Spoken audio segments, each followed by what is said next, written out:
तैमूर की मृत्यु के बाद मध्य एशिया में अनेक छोटे छोटे राज्यों का उदय हुआ। उन्हीं राजवंशों में से एक मुगल भी था। मुगल वंश का संस्थापक बाबर को माना जाता है। बाबर का वास्तविक नाम जहीरुद्दीन मुहम्मद था। तुर्की भाषा में बाबर का अर्थ बाग होता है। अतः जहीरुद्दीन मुहम्मद बाबर अपने पराक्रम एवं निर्भीकता के कारण बाबर कहलाया। बाबर का जन्म 14 फरवरी 1483 को फरगना के एक छोटे से राज्य में हुआ, जो वर्तमान में उज्बेकिस्तान में है। इसके पिता उमर शेख मिर्जा तथा माता कुतुब निगार खान थी। पिता शेख मिर्जा तैमूर वंशज तथा माता कुतुब निगार खान मंगोल वंशज थी। अतः बाबर में तुर्कों एवं मंगोलों दोनों के रक्त का मिश्रण था। बाबर अपनी दादी एहसान दौलत बेग के सहयोग से मात्र 11 वर्ष की आयु में ही 1494 में फरगना का शासक बना और मिर्जा की उपाधि धारण की। बाबर ने 1501 में समरकंद जीत लिया, किंतु यह जीत केवल 8 महीने ही रही। बाबर ने फिर काबुल और गजनी पर अधिकार कर लिया। 1507 ईस्वी में इसने मिर्जा की उपाधि त्याग कर पादशाह की उपाधि धारण किया। बाबर ने जिस नए वंश की स्थापना किया उसका नाम चगताई तुर्क था। बाबर को भारत की ओर आक्रमण करने के लिए इसलिए मजबूर होना पड़ा कि उसके पड़ोस के शासक उससे हमेशा युद्ध करते रहते थे।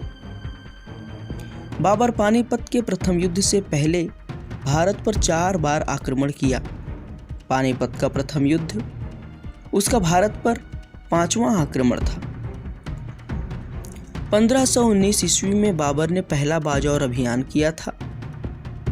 उसी आक्रमण में ही उसने भेड़ा के किला को जीत लिया।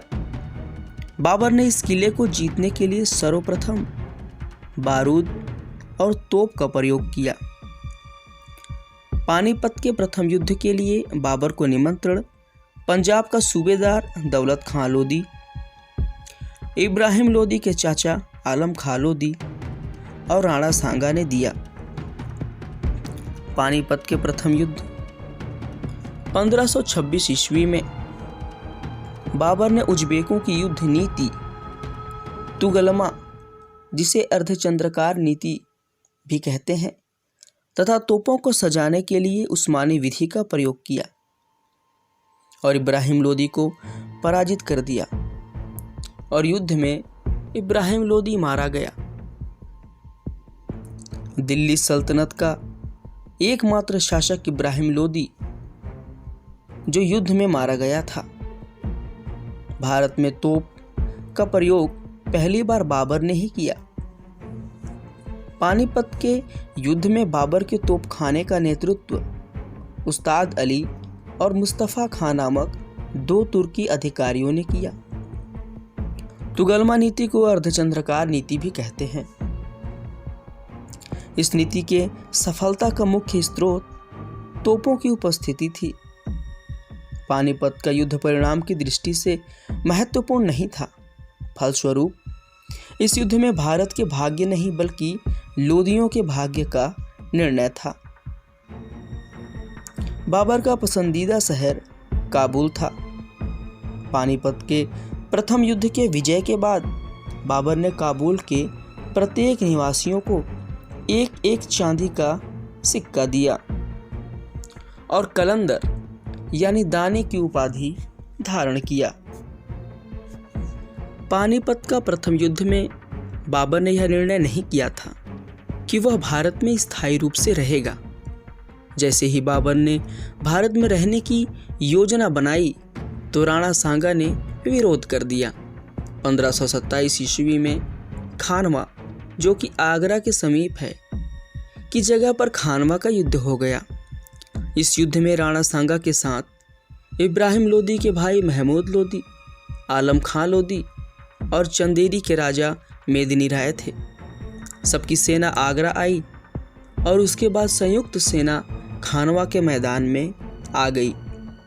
बाबर का मुकाबला इन चारों से था। इनकी संयुक्त सेना का मुकाबला बाबर के बस की नहीं थी। बाबर ने अपने सैनिकों का मनोबल बढ़ाया। उसके सैनिक बिना लड़े ही वापस लौटना चाहते थे। ऐसे में बाबर ने अपने सैनिकों को उत्साहित किया। बाबर ने भविष्य में कभी शराब न पीने का संकल्प किया और अपने सैनिकों को भी शराब पीने से मना कर दिया। साथ ही उसने सैनिकों को एकत्र करके एक जोशीला भाषण दिया। वीर सैनिकों, इस दुनिया में जो जन्म लेता है वह एक दिन अवश्य मरता है। हिम्मत से युद्ध करो। यदि युद्ध में हम विजयी होंगे तो हमें साम्राज्य मिलेगा। यदि मारे गए तो शहीद होंगे। सम्मान के साथ मरना अपमानित जीवन से कहीं अच्छा होता है। बाबर के भाषण का उसके सैनिकों पर अच्छा प्रभाव पड़ा। बाबर की सेना पूरी बहादुरी से लड़ी और इस युद्ध में बाबर की जीत हुई। इस युद्ध के बाद बाबर ने गाजी अर्थात युद्ध का विजेता की उपाधि धारण कर लिया। इसी युद्ध के बाद बाबर ने यह निर्णय लिया कि वह भारत में स्थायी रूप से रहेगा। 1528 के चंदेरी एमपी का ग्वालियर क्षेत्र। 1528 के चंदेरी के युद्ध में उसने मेदिनी राय को पराजित किया। 1529 ईस्वी में उसने घाघरा के युद्ध में बिहार तथा अफगान के संयुक्त सेना को पराजित कर दिया। इसका नेतृत्व महमूद लोदी ने किया था, किंतु बाबर ने अफगानों का पूर्णतः सफाया नहीं किया। यही बचे हुए अफगान सैनिक हुमायूं के लिए खतरा बनकर सामने आए। 26 दिसंबर 1530 को बाबर की मृत्यु हो गई और उसे आगरा के आरामबाग में दफनाया गया। अकबर के समय इसके कब्र को आगरा से काबुल स्थानांतरित कर दिया गया, क्योंकि बाबर की यह इच्छा थी कि उसे काबुल में ही दफनाया जाए। बाबर चारबाग शैली में आगरा में आरामबाग नामक बगीचा बनवाया था। इसमें नदी तथा नहरी द्वारा पानी देने की व्यवस्था थी। बाबर ने मुबैयान नामक एक पद शैली का विकास किया। बाबर को चारबाग शैली का जनक कहा जाता है। बाबर ने अयोध्या में बाबरी मस्जिद का निर्माण करवाया था। इस मस्जिद का वास्तुकार मीर वाकी था। बाबर ने अपनी आत्मकथा तुजुक-ए-बाबरी, जो कि तुर्की भाषा में है, में यह कहता है कि उसने जिस वक्त भारत पर आक्रमण किया उस वक्त भारत में 5 मुस्लिम राज्य तथा 2 हिंदू राज्य थे। मुस्लिम राज्य में दिल्ली, मालवा, गुजरात, बहमनी तथा बंगाल था और हिंदू राज्य में मेवाड़ तथा विजयनगर था। विजयनगर शासक कृष्णदेवराय बाबर के समकालीन थे। बाबर ने इन्हें उस वक्त का सबसे शक्तिशाली शासक बताया है। तुजुक-ए-बाबरी बाबर की आत्मकथा है, जो तुर्की भाषा में है। अब्दुल रहीम खाने खाना ने अकबर के कहने पर इसका फारसी भाषा में अनुवाद किया। इसका फारसी अनुवाद ही बाबरनामा कहलाता है। बाबर के 4 पुत्र थे, हुमायूं, अस्करी, हिंदाल और कमरान, जिसमें सबसे बड़ा पुत्र हुमायूं था। बाबर अपने जीवन काल में ही हुमायूं को अपना उत्तराधिकारी बनाया था। अतः स्पष्ट है कि बाबर की मृत्यु के बाद अगला शासक हुमायूं बना।